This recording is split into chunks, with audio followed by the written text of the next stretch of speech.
Hello, everybody. Today is Saturday, June 10th, 2023. On Saturday, June 10th, 2000, my world was destroyed.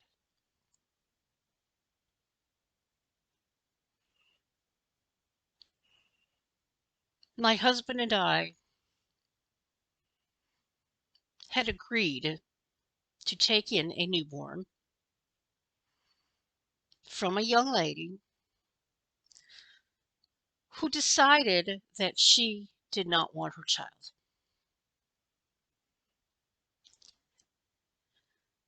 We went through 9 months of thinking that we were close friends with this mother. We visited with each other every weekend. She convinced us over and over. I constantly questioned her because I did not want to go through the devastation of losing this child. She convinced us that no, she did not want her child. She even went so far as to talk hatred about this child. So we felt like we were saving this baby from a sad life of not being wanted.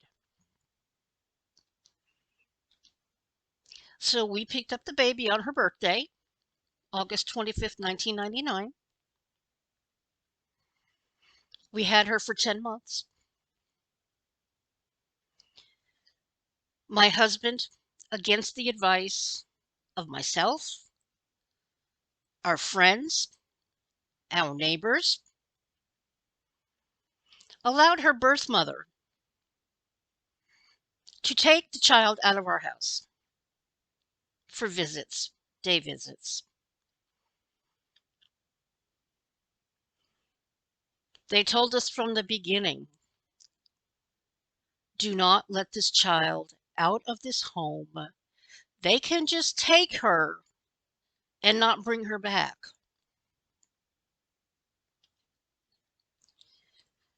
We were convinced that they would never do it. It was her boyfriend and her, and they were taking Elizabeth to the boyfriend's home with his parents. And Elizabeth was a very bright child for her age. She was advanced for her age, sweet child, and the grandmother fell in love with her and convinced them that they had to have the baby, that she didn't belong with us. Even though we had signed a contract, it was a lot of, how do I say this? My husband did some things that he thought were legal, and unfortunately, it turned out that they weren't. I put him in charge of everything because I was working 40 hours a week. I was calling lawyers. I was getting advice not to do it. We could not afford adoption. So my husband decided to put his name on the birth certificate so that he would be the child's legal father. And since the mother did not want to raise her, that is the agreement that they came to.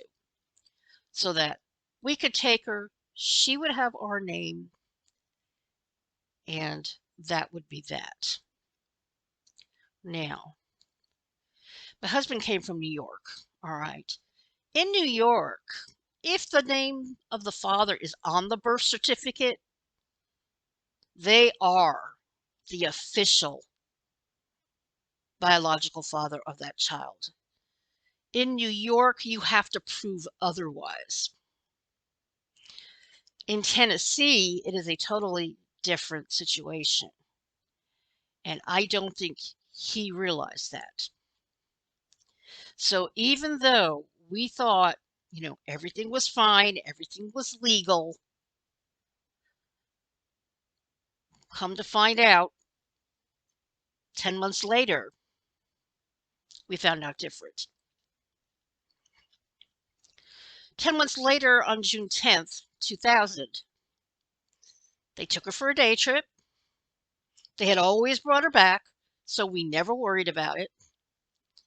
On this particular day, they did not.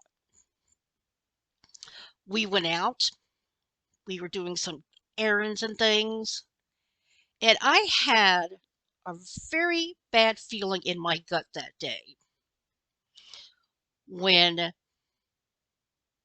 the baby was taken by the boyfriend. We knew something wasn't right. We could feel it. And we did all we could to convince him not to take Elizabeth. But he did. 3 hours later, I checked my answer machine.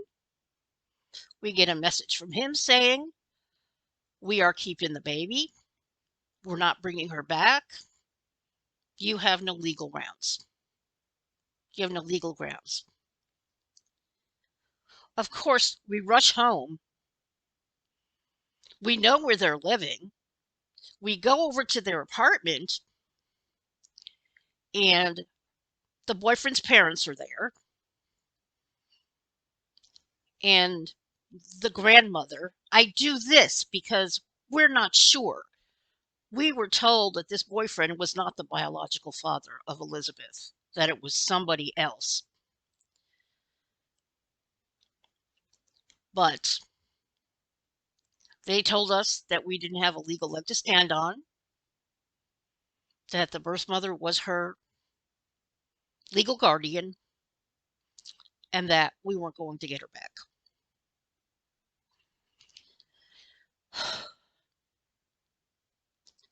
They had some grievances towards my husband. I'm not really sure. I mean, there were a lot of accusations that I can't prove otherwise. I don't know what really happened.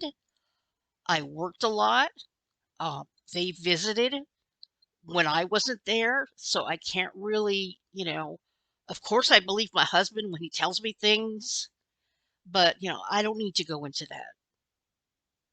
The fact of the matter is, they took her from us, and we couldn't get her back, and my life was devastated. I could not have children, so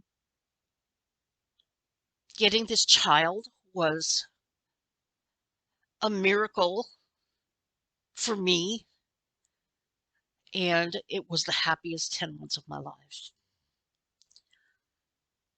And every year I have cried. The pain has never gone away. It never will.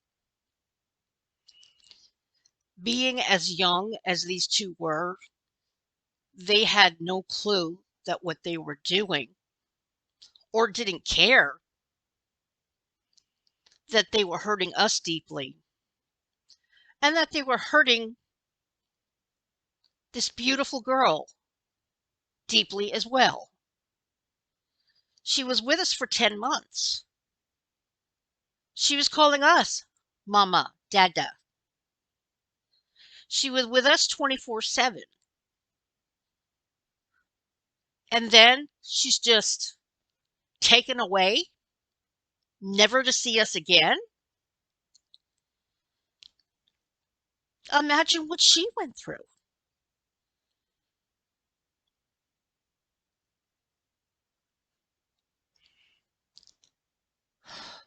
So, After they took her, I was allowed to see her. And it all came out that his mother had fallen in love with Elizabeth, of course, and she convinced them at Christmas time, she was born in August, that the baby belonged with them and not us. And they decided that when the boyfriend got out of that semester of college in May, that they were going to take the baby.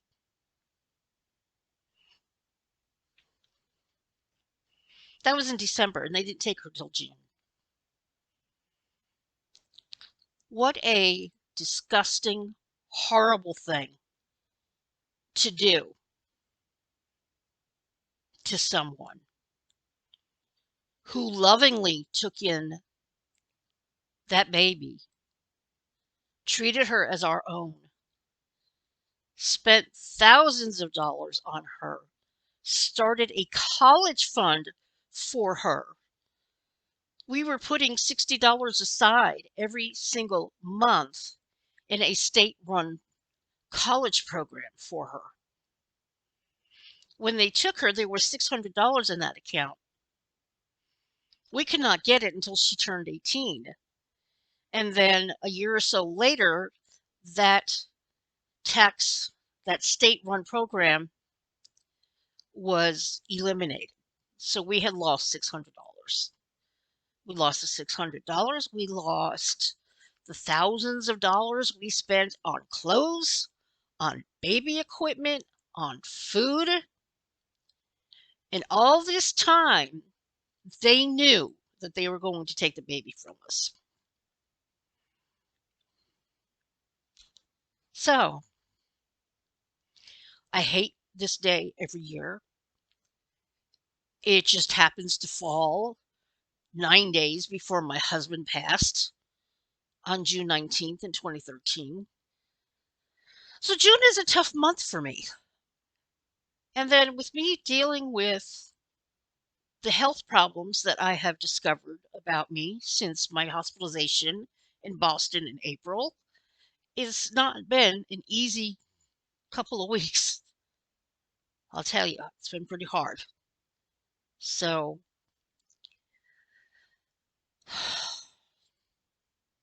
just was not a good situation. And I will say, and I will constantly say, it was the best 10 months of my life. We loved that child with all of our heart and soul. My husband was on disability, so he and Elizabeth were together 24/7. They were inseparable. I cannot imagine what she went through when they took her, not being able to see the man that she so loved dearly. He never got over it. Our marriage suffered because of it.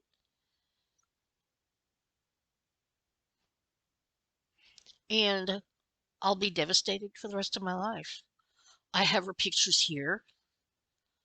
Um, she was a big part of my life. So there is no way I would ever get rid of her pictures. I have a tote full of some of her clothes that I kept. I had already bought her birthday presents. It was June, her birthday was in August. I kept those presents for 13 years. I had bought her a Tweety bird. When you press the paw, he would talk. And I kept that for 13 years. When I left Tennessee, I decided that it was time to just give it to a child who might enjoy it. And I did. I also had a Sylvester, and the same thing with him. We would press the paw, press his paw, and he would he would shake and he would laugh. And Elizabeth loved that toy. She absolutely loved it. She played with it all the time. But I finally decided to give it away to a child, and I did. But I still have her pictures. A very unfortunate thing happened back in 2013 when I left East Tennessee. We had moved from Murfreesboro, where we had Elizabeth. We lived there for 10 years, and we decided to move to Pigeon Forge because we fell in love with the area. We had a country music magazine, so we would go to Pigeon Forge, Dollywood, and write articles about Dollywood. So we moved to East Tennessee, and it was a terrible time. Dave's health went downhill, and I was forced to leave my apartment because once he left, his Social Security used to pay the rent, and I just made minimum. My money paid the bills, and I couldn't afford it anymore, so I had to leave. So I put everything that I could put in my car. I put every single photo album that I had had since the age of 10. The 45 records I've had since the age of 10. My vinyl albums. Anything I could put in that car, I put in that car. And then in 2013, when I was forced to go live with a friend, we had put all of my stuff in storage. When I eventually found my own apartment, we took things out of storage and took them to the apartment.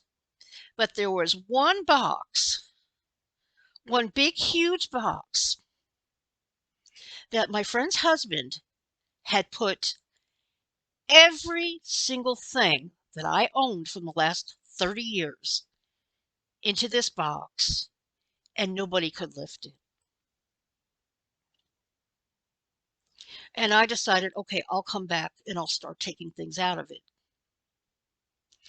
In the midst of everything, I forgot about the box. I thought it had been brought to my apartment. 6 months later, I went looking for it and it wasn't there.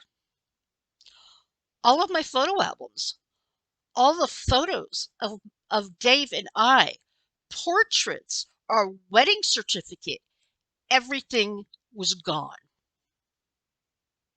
I had 4 albums of pictures of Elizabeth. Everything was gone. It was devastating. Thankfully, I still had one little photo album of Elizabeth, and I had a bunch of pictures on Facebook, thank God.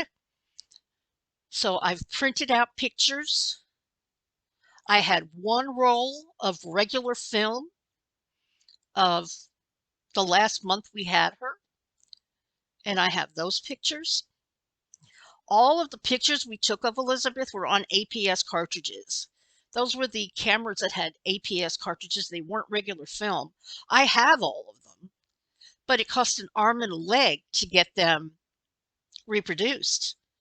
But thankfully, I've had a few that I have around the house, and I will always remember her. I love her. I have her bronzed shoes right here. I have her original birth certificate. I have her footprints. I have all of the legal papers that we filed to try and get her back.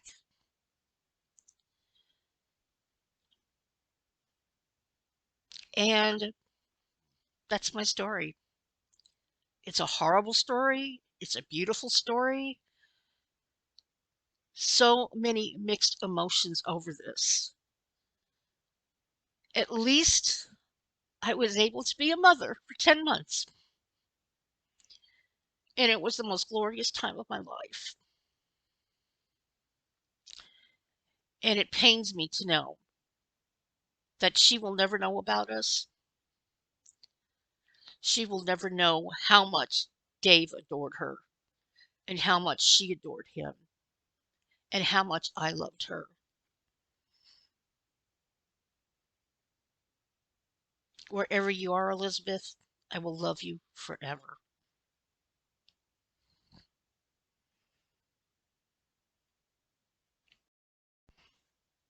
Hi. So this is the tote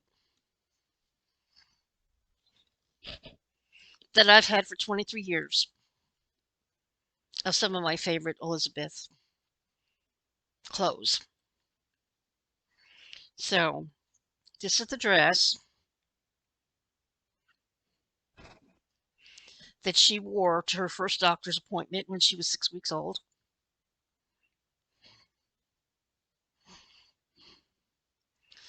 I loved this dress on her. It was so pretty. Little purple dress.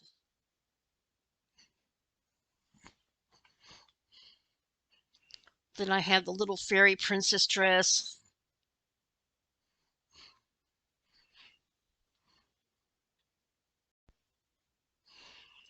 And then this cute little denim jacket that she wore a lot.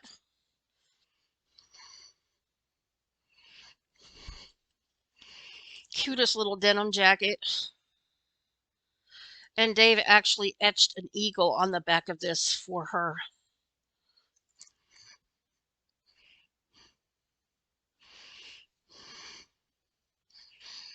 We loved eagles.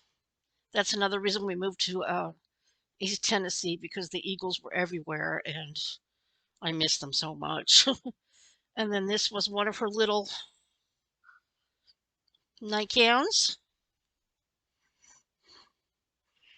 And then this little denim cap that went with that denim jacket. Everything was Winnie the Pooh. And then this little hat. She hated hats and she hated mittens. We lost a lot of hats and mittens because we'd be in the store and they would just disappear. And we're like, what did you do with your hat? And what'd you do with your socks? She was funny.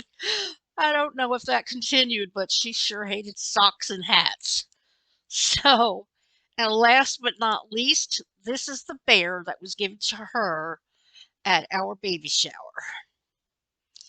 And she loved this bear. Where are his eyes? Did he not have eyes? Oh, they're covered by the fur. Oh, one eye did fall out. I've had this since her baby shower, and she loved it, and I'll keep it forever. So I have this displayed in my case with all of my CDs, and he's got one little eye here. One little eye. So yeah, I've kept everything, and yeah. So anyway, that's my story, and I hope everybody has a great rest of the day. Bye.